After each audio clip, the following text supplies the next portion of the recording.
오늘이 교회 절기, 한국의 교회 절기 가운데 혹시 어떤 날인지 아실까요? 예, 12월 12일이죠. 그런데 교회 절기로 봤을 때 12월의 이제 둘째 주일에 이제 성서주일이라고 이야기합니다.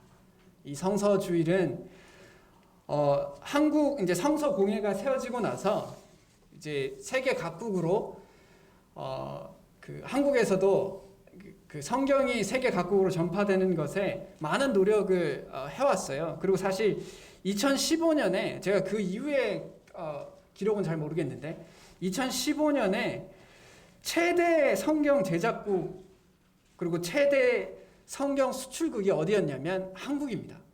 그만큼 우리나라가 성경을 세계 곳곳에 수출을 하고 있고 또 만들고 있다라고 생각해 보면 참 놀랍다라는 생각을 합니다.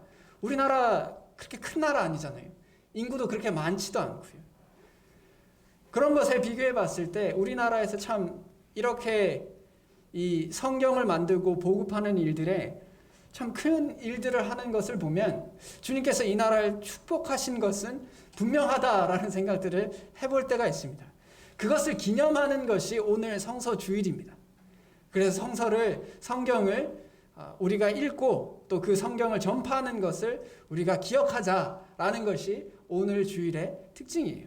그리고 이것은 흥미롭게도 이제 우리가 예수님께서 다시 오신다라는 것을 간절히 기도하고 기다리는 이 강림절 기간 가운데 속해져 있습니다.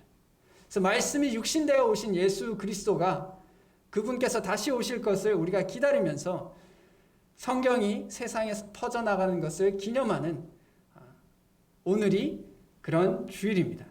그래서 오늘 그 말씀을 이 성경의 말씀이 우리에게 얼마나 중요하고 이것이 우리의 삶에 얼마나 큰 의미를 가지는지에 대해서 생각해 볼 필요가 있다고 생각합니다.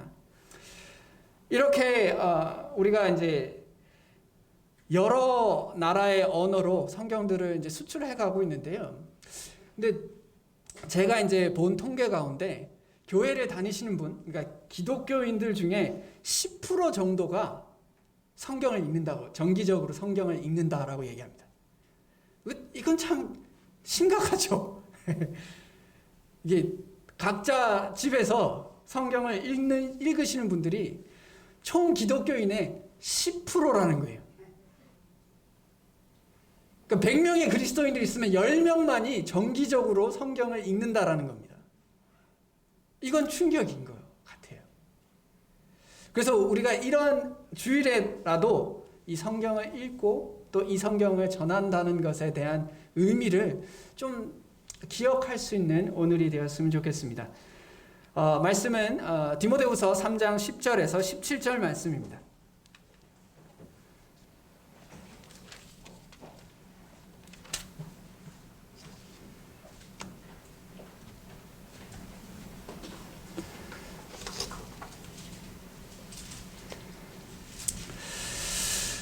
디모데후서 3장 10절에서 17절 찾으신 줄 알고 제가 봉독해 드리도록 하겠습니다. 나의 교훈과 행실과 의향과 믿음과 오래 참음과 사랑과 인내와 박해를 받음과 고난과 또한 안디옥과 이고니온과 루스드라에서 당한 일과 어떠한 박해를 받은 것을 내가 과연 보고 알았거니와 주께서 이 모든 것 가운데서 나를 건지셨느니라. 무릇 그리스도 예수 안에서 경건하게 살고자 하는 자는 박해를 받으리라. 악한 사람들과 속이는 자들은 더욱 악하여져서 속이기도 하고 속기도 하나니 그러나 너는 배우고 확신한 일에 거하라. 너는 내가 누구에게서 배운 것을 알며 또 어려서부터 성경을 알았나니 성경은 능히 너로 하여금 그리스도 예수 안에 있는 믿음으로 말미암아 구원에 이르는 지혜가 있게 하느니라. 모든 성경은 하나님의 감동으로 된 것으로 교훈과 책망과 바르게 함과 의로 교육하기에 유익하니 이는 하나님의 사람으로 온전하게 하며 모든 선한 일을 행할 능력을 갖추게 하려 함이라. 아멘. 이 말씀은 사도 바울의 죽음 전에 죽음이 임박했을 때 디모데에게 쓴 편지입니다. 그리고 이 편지에 디모데에게 여러 권면들을 합니다. 그리고 그 중에 그 권면의 내용 중에 포함되는 것이 결국 성경을 읽으라라는 얘기예요. 핵심적인 내용은 디모데에게 성경을 읽어라라고 이야기하고 있습니다. 누군가의 죽음에 즈음해서 이야기하는 것들은 아마 그의 인생에서 가장 중요한 내용들을 담을 거예요. 그래서 이제 유언이다라고 하죠, 보통. 그 유언에 이제 담겨진 뜻들은 남은 유족들에게 큰 의미를 가질 것이다라고 생각합니다. 그리고 사실 유언을 말하는 사람 입장에서도 이것이 큰 의미를 가진다라고 생각해요. 그런데 사도 바울의 말은 성경을 읽으라라고 얘기하고 있어요. 그렇다면 우리에게도 이 성경이 정말 우리에게 필요하다라는 것을 잊지 않았으면 좋겠습니다. 이 말씀이 우리에게 정말 필요하다라는 것을 잊지 않았으면 좋겠습니다. 많은 사람들이 왜 성경을 사실 그리스도인들 치고 성경을 읽어야 된다라는 것을 모르지는 않을 것이다 라고 생각해요. 왜 성경을 읽어야 되는지. 사도 바울도 디모데에게 성경을 읽어야 하는 이유들에 대해서 이야기하고 있습니다. 첫 번째 이유가 결국 구원을 믿음으로 말미암아 구원에 이르는 지혜가 있게 하는 것이 성경이에요. 우리가 예수 그리스도를 믿음으로 우리가 구원을 받습니다. 그러나 예수 그리스도가 우리의 구원자 되신다라는 것을 선포하고 있는 것이 말씀이에요. 그 말씀이 육신이 돼서 오신 분이 예수 그리스도세요. 그러므로 이 성경을 통해서 우리는 구원을 받습니다. 그래서 우리가 복음을 전하는 것도 결국 이 말씀을 전하는 거예요. 이 말씀을 통해서 다른 사람들이 흑암의 권세 가운데 갇혀있는 그들이 사랑하는 그의 아들의 나라로 옮길 수 있는 우리가 전하는 것이 이 성경입니다. 그래서 우리가 성경을 읽어야 해요. 그럼 이제 성도님들 마음속에 이런 생각이 들 수 있습니다. 그럼 나는 구원을 받았는데 그러면 나는 목적을 이뤘는데 성경을 계속 읽을 필요가 있습니까? 여기서 이야기하는 구원은요, 우리가 신분이 변하는 칭의의 구원만을 말하는 것이 아닙니다. 빌립보서 2장 12절에서 이렇게 얘기하죠. 우리가 구원받은 성도들에 대해서 이야기해요. 나의 사랑하는 자들아 라고 얘기할 때, 성도들에 대해서 이야기할 때 항상 복종하여 두렵고 떨림으로 너의 구원을 이루라라고 얘기합니다. 무슨 말일까요? 여기서 말하는 구원은 우리의 삶이 죄의 권세 아래에서 살아가는 삶이 아니라 창조주 하나님, 빛 되시는 우리 주 예수 그리스도, 거룩하신 하나님과 교제하며 소통하며 그분께 순종하며 살아가는 인생을 구원이다라고 얘기하는 거예요.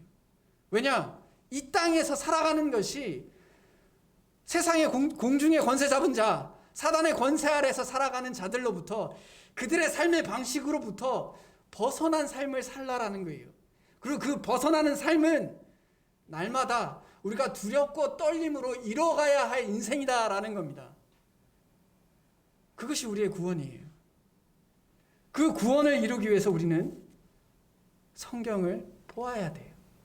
그 성경의 말씀을 통해서 우리가 그 구원을 두렵과 떨림으로 이루어갈 수가 있습니다. 그래서 빌립보서 안에서도 사도 바울이 이렇게 얘기하죠. 생명의 말씀을 굳게 잡으십시오. 세 번역의 표현입니다. 생명의 말씀을 굳게 잡으십시오. 생명이 있는 자는 생명의 말씀을 붙잡지 않으면 그 생명이 말라가요. 산 사람인데 죽은 사람처럼 살죠. 불행한 겁니다. 그렇기 때문에 우리는 성경을 읽어야 돼요. 말씀을 통해서 생명을 가진 자처럼 살아가게 도와주십니다. 그리고 그 생명을 가진 자처럼 사는 것의 모습이 16절과 17절에서 말하는 것처럼 하나님의 사람으로 온전하게 하며 모든 선한 일을 행할 능력을 갖추게 하려 함이라 라고 이야기해요. 그리스도인답게 사는 것. 하나님께서 태초부터 창조하실 때 정해놓은 그 행복 가운데 사는 인생, 그렇게 살 수 있게 도와주시는 그 능력이 말씀으로부터 나온다라는 겁니다. 이것을 통해 가능해요. 이것이 우리에게 필요하다라는 겁니다. 그래서 성경을 보셔야 돼요. 정말 보셔야 됩니다. 성경이 우리의 삶을 변화시키고 우리의 삶을 주장할 수 있도록 해야 해요. 그래야 그리스도인을 할 수 있습니다. 내가 그리스도인들처럼 살지 못한다, 지금. 마음이 뭔가 불편하다. 그 문제를 풀 수 있는 첫 단추는 성경이다라고 단언합니다. 그럴 수밖에 없다라고 생각해요. 그리고 이제 두 번째, 우리가 성경을 읽어야 하는 이유는요, 사도 바울이 이야기하는 것처럼 악한 사람들과 속이는 자들은 더욱 악하여져서 속이기도 하고 속기도 한다라고 얘기합니다. 이 땅에서 살아가면서 사람들에게 속아보신 적 있죠? 여러분들의 이웃들은, 여러분들의 인간관계는 참으로 좋은 인간관계이신 듯한데 사실 참 많이 속고 살잖아요. 안 그런가요? 자식들한테 속죠. 네, 자식들한테 속잖아요. 그리고 주위의 사람들로도 속고 또 배우자에게도 속을 때도 있고, 그리고 심지어 내가 다른 사람을 속이기도 하잖아요. 자꾸 아닌 것처럼 이렇게 순진한 표정으로 그러시면 제가 마음이 아파요. 마스크를 썼다고 안 보일 줄. 네, 우리가 다 알잖아요. 우리가 그런 인생들이잖아요, 사실. 그게 사단은 속이는 자들이에요. 사단은 속이는 자입니다. 그 시작부터가 그래요. 그래서 사실 이 땅에서 살아가는데 사단이 우리를 유혹하고 우리를 넘어뜨리는 방법은 결국 우리를 계속해서 속이는 거예요. 계속해서 속입니다. 이게 너의 행복을 보장해 줄 것이다. 이게 사람이 살아가는 진정한 의미다. 라고 자꾸 거짓된 것을 이야기해요. 네가 소중하고 네가 네 인생의 제일 중심이고 세상의 중심이다라고 계속해서 속여요. 그리고 그런 속임의 세상에서 성경은 우리에게 이렇게 말씀하십니다. 하나님의 말씀은 살아있고 활력이 있어 좌우의 날선 어떤 검보다도 예리하여 혼과 영과 및 관절과 골수를 찔러 쪼개기까지 하며 또 마음의 생각과 뜻을 판단한다라고 얘기해요. 우리는 우리의 생각을 스스로 합리화하고 정당화해요. 그리고 다른 사람들의 생각을 잘 분별하지 못할 때가 있어요. 그러나 말씀을 통해서 나의 마음의 생각이 어떠한지를 우리는 분별할 수 있어요. 그리고 다른 사람의 말과 행동이 어떠한지를 분별할 수 있습니다. 말씀을 우리가 깊이 이해하면요. 그 말씀에 빗대어 보면 저 사람들이 하는 말이 속이는 말인지 거짓된 내용인지 우리는 분별할 수 있어요. 분명히 드러나는 걸, 흔히들 드러나는 것 중에 하나는 이단을 우리가 판단하는 부분에 있어서 우리 말씀을 통해서 우리는 분명히 알 수 있어요. 또 사람과 사람 사이에서 서로 속이는 부분도 우리가 말씀을 깊이 이해하고 말씀을 통해서 분별력을 길러가면 이게 왜 문제가 되는지 지혜의 말씀들을 통해서 우리가 분별해 갑니다. 지혜가 생기기 시작해요. 그래서 거짓 것들에 속지 않을 수 있습니다. 그래서 저는 가끔 그런 생각이 들 때가 있어요. 세상이 이렇게 우리를 속이려고 하는데 그 속이는 것에 대해서 그 속임수들을 눈치채지 못하고 우리가 분별할 수 있는 능력이 없이 하루하루를 살아간다는 것은 우리가 너무 태만하게 살아가는 게 아닐까요? 아니면 우리가 너무 걱정이 없어. 우리가 너무 담대하다라는 생각이 할 때가 있어요. 사단은 우리를 속이려고 이렇게 노력하고 있는데 우리는 너무나 무방비하게 살아가는 것을 경험할 때가 있습니다. 그래서는 안 된다라고 생각해요. 세 번째 사도 바울이 이야기하는 것은 결국 이 땅에서 살아갈 때 우리에게 많은 어려움이 있을 수 있습니다. 박해와 고난을 받을 수 있어요. 심지어 사도 바울이 이야기하는 것처럼 그리스도 안에서는 경건하게 살려고 하는 자들에게는 박해를 받는다라고 담대하게 이야기하고 있어요. 이 세상에서 이 세상과 구별한 삶을 살려고 하다 보면 당연히 박해를 받는다. 당연히 고난을 받는다라고 이야기해요. 그러면 그 고난을 받는 걸 어떻게 이겨낼 거야? 그 박해를 받는 걸 도대체 어떻게 이겨낼 거예요? 사도 바울은 나의 가르침과 행동과 의향과 믿음과 오래 참음과 사랑과 인내를 따르라고 이야기하는데 결국 이것이 성경의 말씀으로 자리 잡게 되어 있잖아요. 사도 바울이 했던 말들, 편지들, 그의 삶, 행동들이 성경에 적혀 있잖아요. 그리고 그것을 통해서 우리가 해결해 갈 수 있다라고 말씀합니다. 우리에게 도움을 주고 계세요. 사도 바울도 말씀하시기를 그 많은 박해들이 있을 때 하나님께서 건져내시기도 건져내셨고 내가 그 박해를 견뎠다라고 이야기합니다. 그 견딤의 힘은 어디서 나올까요? 말씀을 통해서 믿음이 자라날 때 그런 힘이 나온다고 생각해요. 우리가 믿음이 없으면 고난을 견디기가 어렵습니다. 이건 당연한 거예요. 그래서 우리가 믿음이 자라나길 간절히 바라는 거고요. 그래서 성도들과 함께 믿음이 자라나길 원하는 겁니다. 우리가 같이 모여있고 같이 교제를 하고 믿음의 교제들을 해갈 때 우리의 믿음이 자라나게 되죠. 그 상태로 세상에 나가면 세상의 방식들에 대해서 대처할 수 있는 지혜와 분별이 생겨요. 그리고 세상에서 우리를 박해할 때 이겨낼 힘들이 생깁니다. 근데 그게 안 되면 우리는 사실 사단의 밥밖에 되지 않는 거예요. 사단의 밥이죠, 사실. 너무 안타까운 거예요. 성경을 읽어야 된다라고 이야기하고 있습니다. 근데 왜 성경을 안 읽을까요? 근데 왜 성경을 안 읽어요? 몇 가지 장애들이 있을 것 같아요. 그 중에 하나가 싫어서. 성경 읽기가 싫어요. 왜 싫을까요? 여러 가지 경우의 수가 있을 수 있는데요.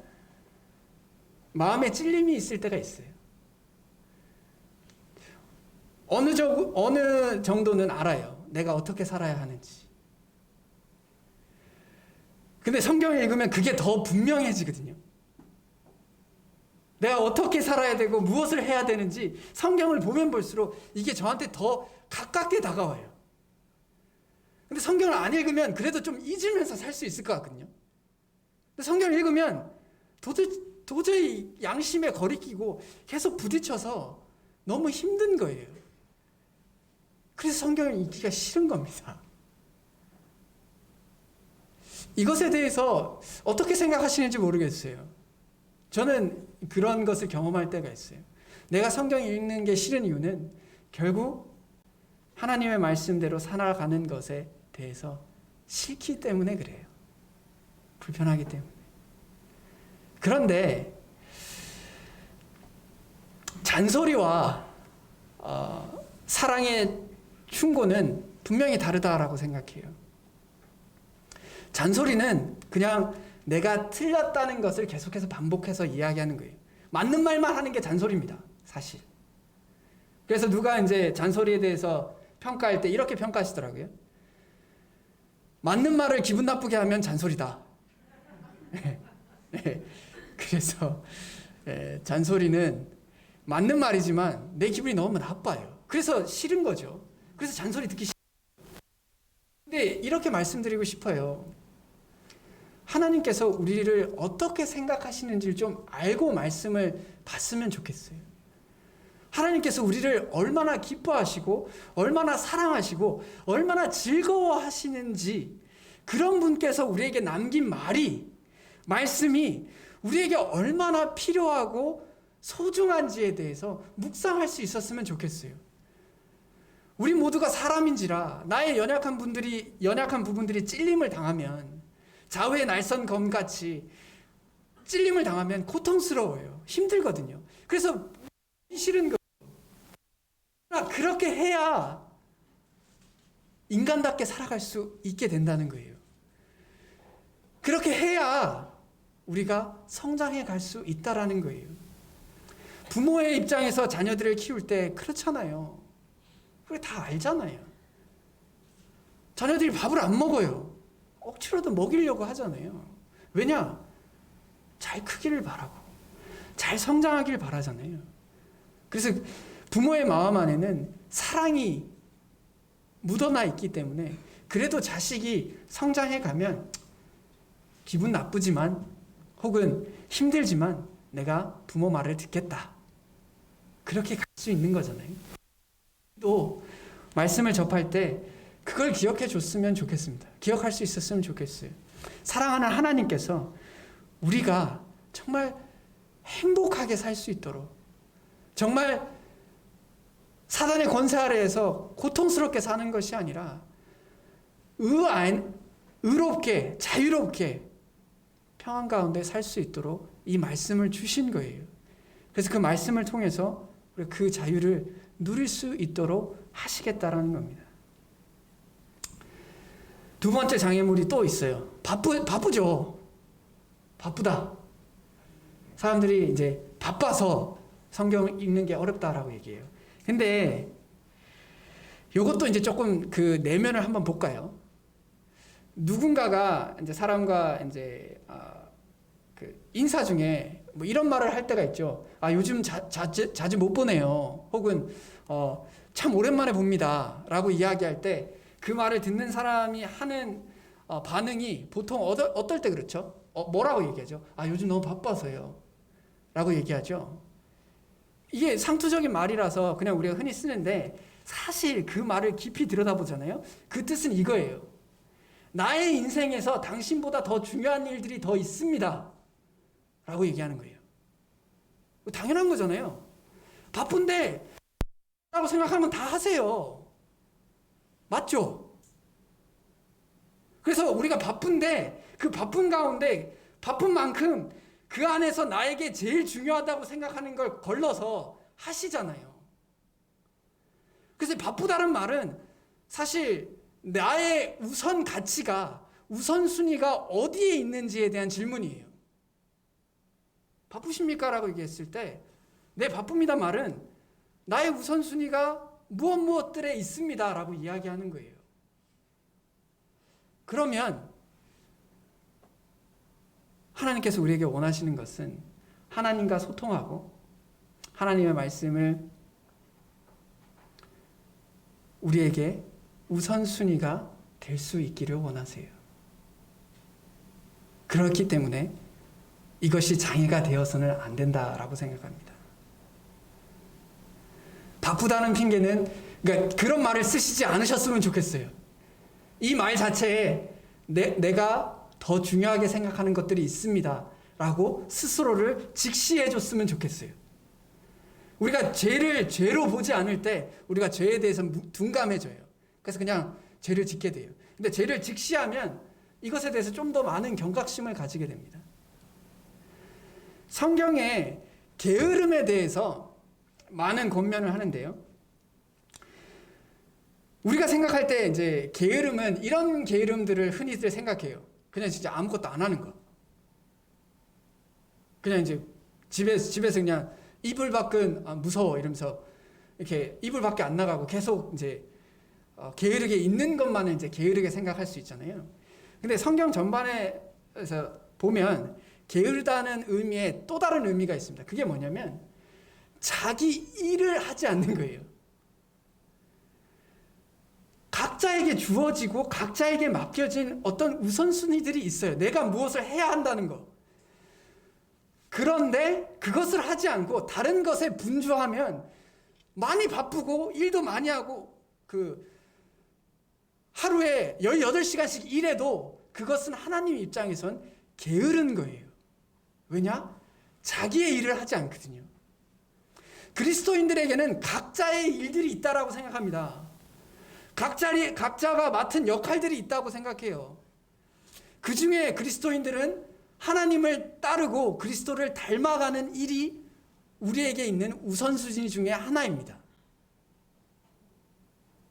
근데 그것을 안 하면 게으른 거예요. 이걸 포장할 필요가 없어요. 자꾸 우리가 포장하면 안 돼요. 나는 다른 일을 하기 때문에 참 분주하게 살고 열심히 산다. 내 인생에 정말 알차게 보낸다. 하나님 입장은 달라요. 하나님은 너는 지금 게으르고 있다. 바쁘긴 정말 바쁘지만 너는 게으르고 있다. 라고 말씀하고 계세요. 그리고 그런 자가 패가하는 자의 형제다라고 좀 강하게 권면하세요. 근데 사실 그렇잖아요.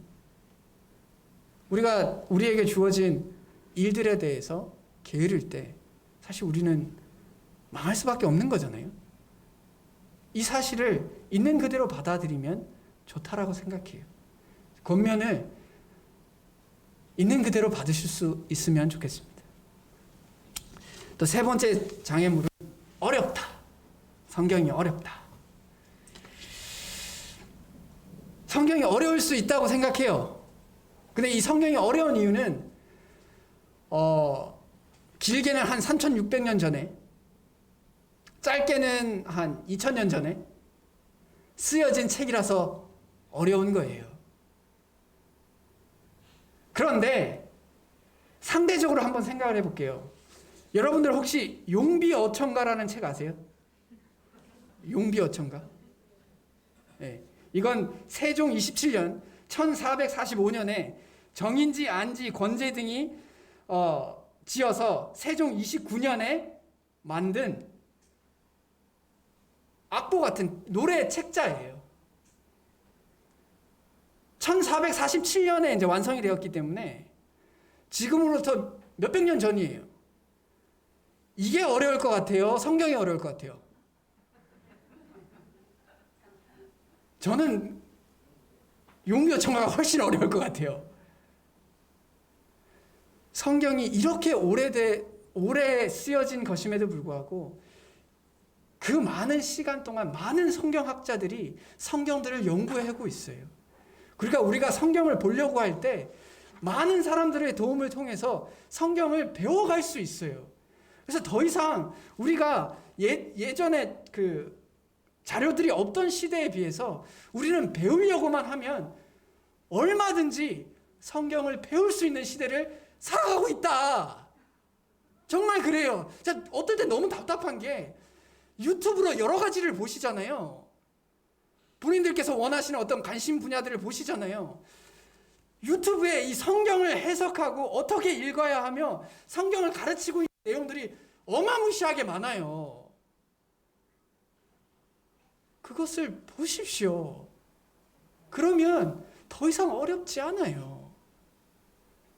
알아갈 수 있습니다. 충분히 깨달을 수 있어요. 시간이 걸릴 뿐이에요. 좀 수고가 들 뿐입니다. 가치 있는 일들은 수고를 들이셔야 해요. 그래서 어렵다라는 이 장애도 더 이상 장애가 아니다라는 사실을 인지할 수 있었으면 좋겠습니다. 성경은 좀 몇 회독을 하면 이제 성경의 큰 틀이 좀 이해가 돼요. 그래서 보통 이제 10회독 정도로 하시면, 성경을 10회독 정도로 하시면 어느 정도 이제 성경의 틀과 성경이 무슨 이야기를 하고 있는지 다른 사람들의 말을 분별할 수 있는 눈이 생깁니다. 근데 이 10회독을 한다는 건 하루에 20분을 투자하면 성경 5장을 읽을 수 있어요. 성경 5장을 읽어요. 그럼 하루에 성경 5장을 읽으면 1년에 2회독을 할 수 있어요. 그럼 5년을 들이면 성경을 10회독 할 수 있어요. 그리고 이걸 조금 더 압축해서 하면 하루에 성경을 10장씩 읽으면 1년에 성경을 4회독 할 수 있어요. 그럼 2년 반 만에 성경을 10회독을 할 수 있습니다. 그러면 여러분들께서 인생을 살아갈 수 있는 분별력이 생긴다고 생각해요. 성경에서 말하는 우리의 지혜와 분별력들, 그리고 악에서 싸워서 이길 수 있는 그런 소양들이 쌓여져 간다라고 생각해요. 그걸 안 하기 때문에 문제라고 생각합니다. 그걸 하셔야 돼요. 필요합니다. 우리 서로 그렇게 도전받을 수 있기를 바라고요. 성경이 이제 장애물에 대해서 이제 이 장애가 아니라는 얘기를 했어요. 그럼 이제 성경을 읽으실 때 좀 주의해야 할 부분들에 대해서 잠깐 이야기하도록 할게요. 성경을 우리가 이제 가전제품을 사면 사용 설명서에 주의 사항들이 담겨 있어요. 뭐 그 물 묻은 손으로 하지 마라 라든지, 뭐 전자레인지에 돌리면 안 된다라든지, 이런 주의 사항들이 있어요. 우리가 성경을 읽을 때도 그와 같은 주의 사항이 있어요. 주의 사항 중에 하나를 말씀드릴게요. 받침대로 쓰시면 안 돼요. 제가 여기서 말하는 받침대가 라면 그런 거기에 쓰는 받침대를 말하는 게 아니고요. 우리가 성경을 볼 때 이렇게 성경을 쓸 때가 있어요. 내가 원하는 걸 이미 정해놨어요. 근데 내가 정한 거를 그 원래 뜻을 그냥 이야기하려고 하는 양심에 걸리는 거예요. 그리고 말하기 좀 부끄러운 거예요. 그러니까 내 마음에 정해진 것이 성경에 의해서 받쳐지는 그런 것을 찾는 거예요. 내 마음속에는 이미 결정되어져 있어요. 근데 성경에서 말씀들 중에 나의 상황과 비슷한 것들이 나와요. 그러면 그 말씀을 통해서 말씀이 이렇게 이야기합니다 라고 이야기하는 경우들이 있어요. 그러면 안 된다. 마치 그 아합 왕하고 여호사밧 왕이 아합 왕이 여호사밧 왕에게 같이 전쟁하자라고 얘기했어요. 그럴 때 여호사밧 왕이 나의 생각이 바로 임금님의 생각이다. 당신하고 생각하고 똑같다. 라고 마음을 정했어요. 근데 그리고 나서 얘기하는 게, 그러나 먼저 주님의 뜻을 알아봅시다. 라고 얘기합니다. 우리가 이럴 때가 있어요. 내 마음은 이미 정해져 있어요. 그 정해진 마음이 성경에 의해서 받쳐질 때까지 계속 성경을 읽습니다. 그러면 그런 구절이 나와요. 그것을 보고 하나님께서 내게 이렇게 인도하고 계시는구나 라고 생각하는 경우들이 우리들 가운데 있을 수 있어요. 주의해야 합니다. 또 우리가 주의해야 할 거, 성경을 읽을 때요. 성경을 점괘처럼 보면 안 돼요. 성경 읽다 이렇게 딱 펼쳐놓고 이렇게 그거 보고 오늘 하루 내가 어떻게 살아야 되는지, 내가 어느 대학을 가고 어느 직장을 가고 어느 배우자를 얻는데 마치 성경에서 젊게 보여주듯이 그렇게 말씀을 대해서는 안 된다라고 생각해요. 오히려 성경은 이렇게 얘기합니다. 우리가 이제 말씀을 보다 보면 이제 말씀을 우리가 분별할 수 있고 단단한 음식을 소화할 수 있는 상황이 돼요. 그러면 일일이 하나님께 이거 할까요? 저거 할까요? 물어보지 않아도 당연히 알게 되는 순간들이 옵니다. 연단을 받아서 선악을 분별하게 돼요. 이게 성숙해져 가는 겁니다. 우리가 어린아이같이 하나님을 따른다라는 것은 그분에 대한 의존성에 대해서 이야기하는 거지, 우리가 말씀 안에서 자라나지 말라는 이야기가 아니에요. 어느 정도 우리가 말씀을 읽으면 당연히 하나님께서는 이런 부분들을 원하시겠지. 이런 불변들이 쌓입니다. 이게 당연한 거예요. 마치 말씀이 오늘 내가 이렇게 살아야지, 혹은 말씀 하나하나를 젊게 보듯이 그렇게 봐서는 안 된다라고 말씀드리고 싶습니다. 그리고 마지막으로 말씀을 다른 사람을 아프게 하기 위한 무기로서 쓰지 마세요. 날선 검이 다른 사람을 상처내고 힘들게 하고 정죄하고 넘어뜨리기 위해서 말씀을 쓰지 마십시오. 이건 모든 사람에게, 저 자신을 포함해서 도전이 되는 것이다 라고 생각해요. 왜냐? 사람은 자기 자신을 보는 게 참 어렵거든요. 다른 사람의 모난 부분을 보는 것은 너무나 쉽습니다. 그래서 말씀을 보면 내가 다른 사람의 모난 부분을 생각하는 걸 마치 가려운 데를 긁어주는 것처럼, 그래 그렇지 그거 봐라 잘못됐잖아, 그러면서 말씀을 가지고 다른 사람들을 힘들게 하는 거예요. 그러지 않았으면 좋겠습니다. 나의 동기와 내가 이 말씀을 가지는 것에 대해서 순수함을 잃지 않았으면 좋겠습니다. 그 순수함은 노력해야지 지켜진다고 생각해요. 잠언에 스스로 깨끗한 자로 여기면서 자기의 더러운 것을 씻지 않는 무리가 있다라고 얘기합니다. 이 말씀을 통해서 스스로를 씻는 게 먼저예요. 자기의 더러운 것을 씻어내는 게 먼저입니다.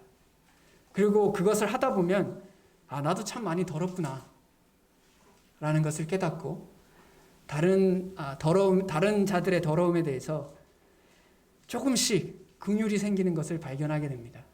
우리가 그렇게 할 수 있었으면 좋겠습니다. 오늘 올해 가운데 성서주일이라고 하는 주일입니다. 모든 날들이 우리가 말씀을 귀하게 여겨야 될 날들이지만 특히 오늘은 우리가 말씀을 보는 것에 대한 내 자신을 돌아보고 말씀에 대한 나의 습관들을 돌아볼 수 있는 한 주가 되었으면 좋겠습니다. 다 같이 기도하겠습니다.